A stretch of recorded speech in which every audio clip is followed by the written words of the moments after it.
अस्सलाम वालेकुम व्यूअर्स, कैसे हैं आप।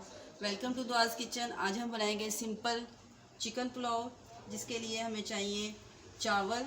ये हमने लिए हैं 3 प्याली। इनको हमने भिगो के रख लिया तकरीबन आधा घंटा पहले। और इसमें हम ऐड करेंगे चिकन, ये तकरीबन 800 ग्राम है। और इसमें हम ऐड करेंगे ये लाल मिर्च, ये तकरीबन आधा चम्मच है। और नमक ये तकरीबन 2.5 चम्मच है। और इसमें हम ऐड करेंगे टमाटर हम थोड़े ज़्यादा ऐड करेंगे क्योंकि इसी से ज़रा पुलाव डिलीशियस होगा। और हरी मिर्चें तकरीबन 4 से 5। इसमें ज़ीरा ऐड करेंगे और प्याज ऐड करेंगे। टमाटर हम तकरीबन 4 से 5 बड़े साइज़ के लेंगे।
अरे वाह मामा, मजे मजे मजे।